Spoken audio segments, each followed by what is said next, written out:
Assalamualaikum warahmatullahi wabarakatuh.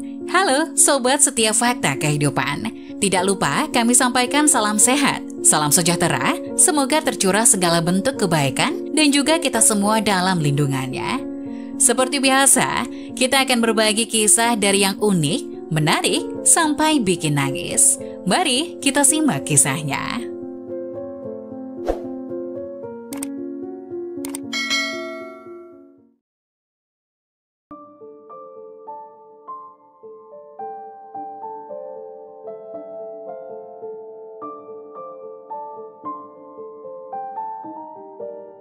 Akhir-akhir ini kulihat ada satu pembantu yang pulang paling cepat dan datang pagi-pagi sekali. Ia seorang wanita yang baru bergabung menjadi pembantuku 3 bulan lalu. Kalau tidak salah ingat namanya Lulu. Pagi ini ia datang lebih awal, langsung meletakkan belanjaan di dapur dan menatanya. Istriku yang masih mengenakan baju tidur bersiap memasak, memakai celemek dibantu Lulu untuk memasak. Pembantu yang kupunya total ada 5. Yang satu sebentar lagi pensiun karena beliau sudah tua, sekitar 50 tahun dan sudah menemani keluargaku sedari aku kecil. Ia diminta ibu untuk ikut ke rumahku menjadi pembantuku. Pembantu baru bernama Lulu yang usianya menginjak 24 tahun, sedang kuliah, tengah menjalani skripsi. Ia kuliah menggunakan metode baru yaitu online. Maudi adalah istriku. Ia wanita karir yang kupaksa menikah denganku karena khawatir akan menikahi pekerjaan.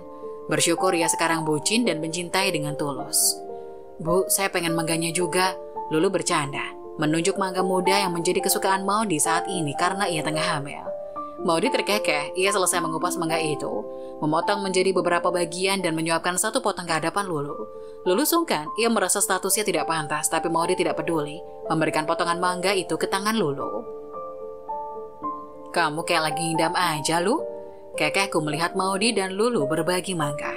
Maudi menoleh ke arah Lulu, menatap Lulu dengan penasaran. Yang menggoda Lulu pasalnya pernah melihat wanita itu berkencan dengan seorang pria di kafe. Enggak kok Pak, saya sibuk kuliah, ini lagi skripsian. Lulu berkata canggung.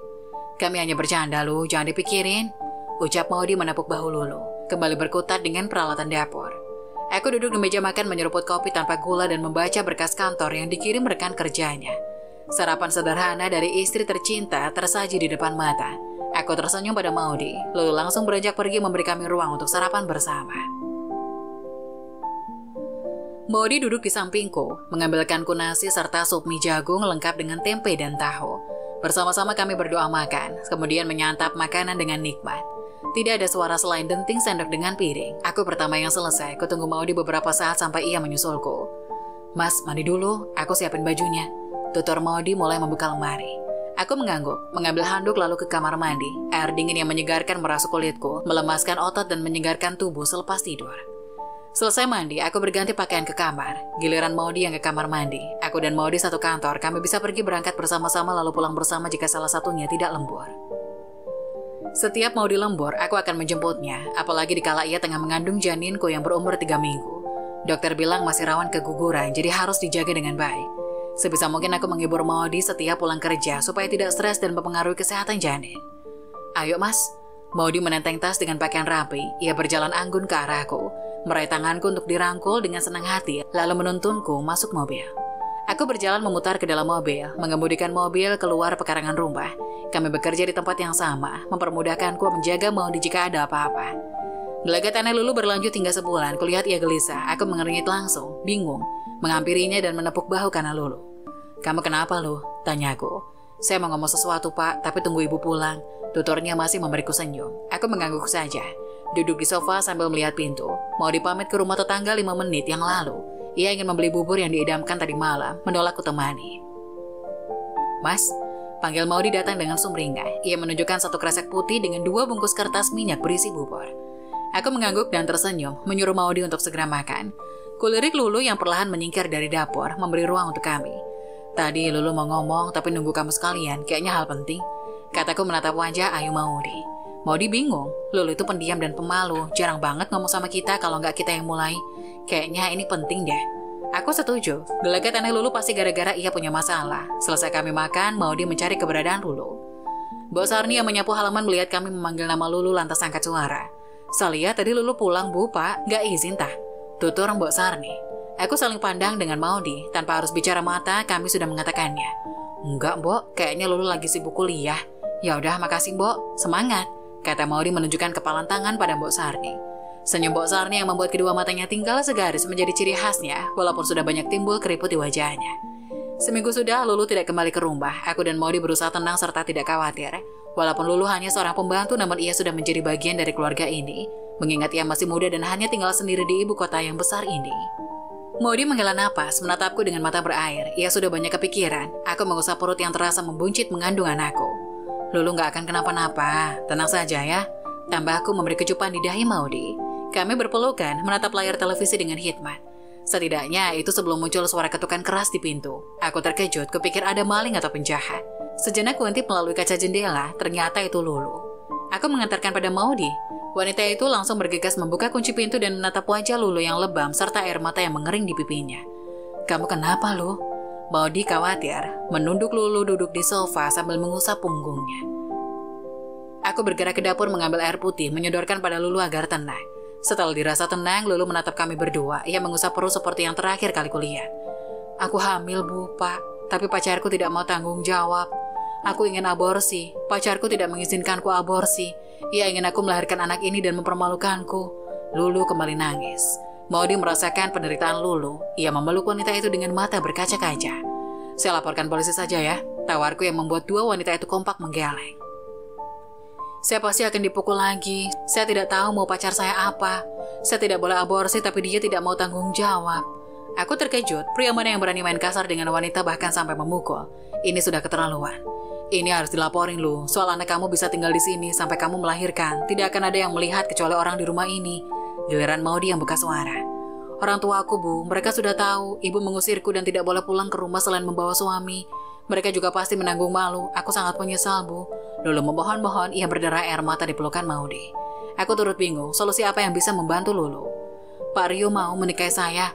Celetuk Lulu yang membuatku kaget. Apalagi Maudi, ia langsung melepas pelukannya dari Lulu begitu saja, menatap wanita kuliahan itu dengan tak percaya. Apa maksudmu, Lu? Mas Rio itu suamiku. Aku diam 1000 bahasa, mendengar tolakan Maudi yang tegas. Lulu tak mau kalah, ia menunjuk perutnya. Aku hamil, Bu, butuh suami. Hanya Pak Rio yang bisa diandalkan. Hanya sampai aku melahirkan anak ini, saya mohon, Bu. Lulu memohon menangkupkan tangan di depan Maudi. Kamu jangan lupa aku juga sedang hamil, Lu. Pikirkan perasaanku, aku istri Mas Rio. Dan kamu berani meminta Mas Rio menikahimu di depanku. Maudi marah. Tentu saja. Istri mana yang mengizinkan suaminya menikah lagi?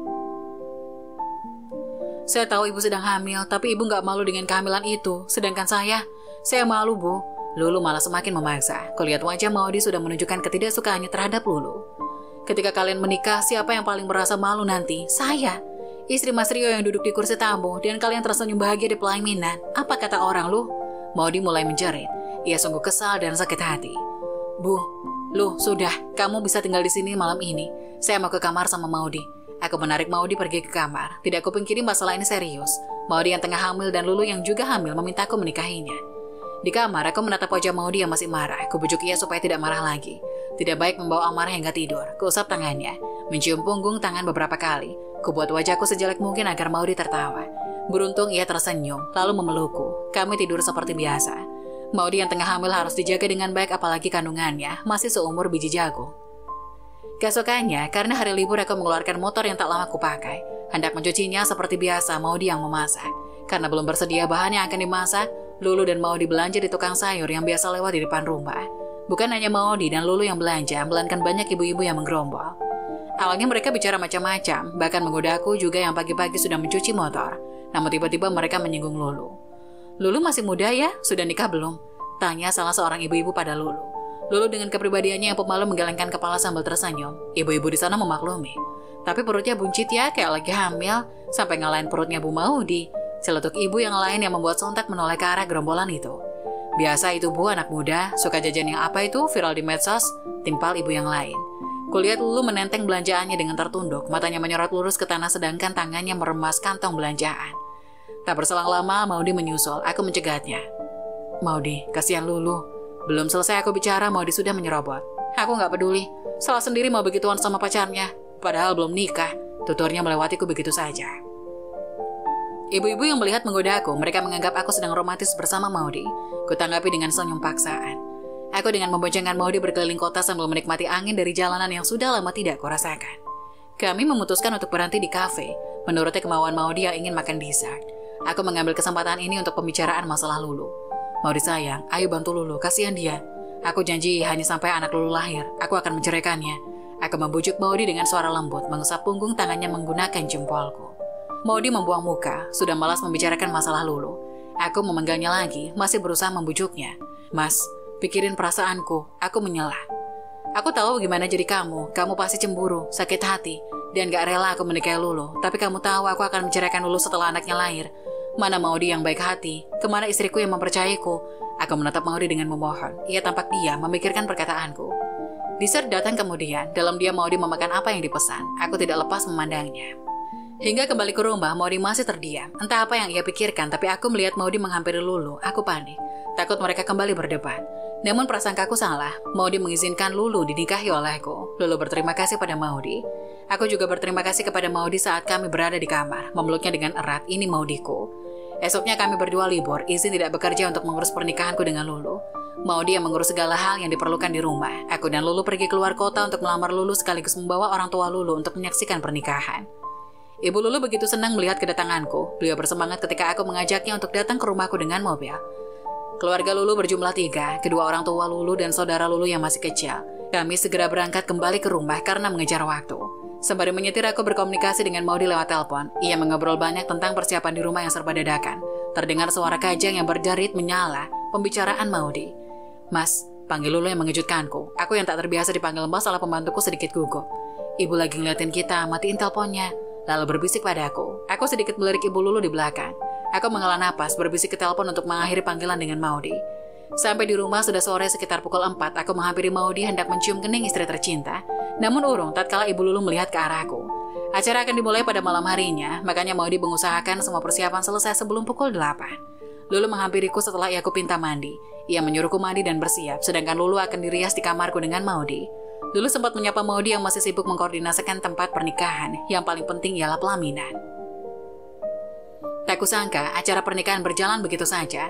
Para tamu undangan hanya beberapa tetangga dan orang tua Lulu. Tidak meriah namun sederhana, saat ini aku di kamar pengantin bersama Lulu. Sehingga aku tidak tahu keadaan Maudi yang menangis di dalam kamar, memegang gumpalan daging berlumur darah. Terdapat tali panjang yang terhubung ke dalam dirinya, Maudi keguguran.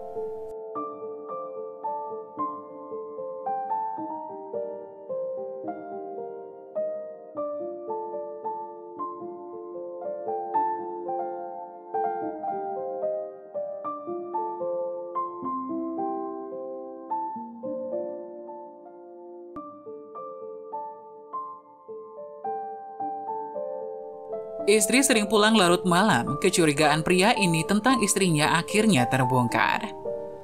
Selama ini seorang pria menaruh curiga pada istrinya yang kebiasaannya mulai berubah.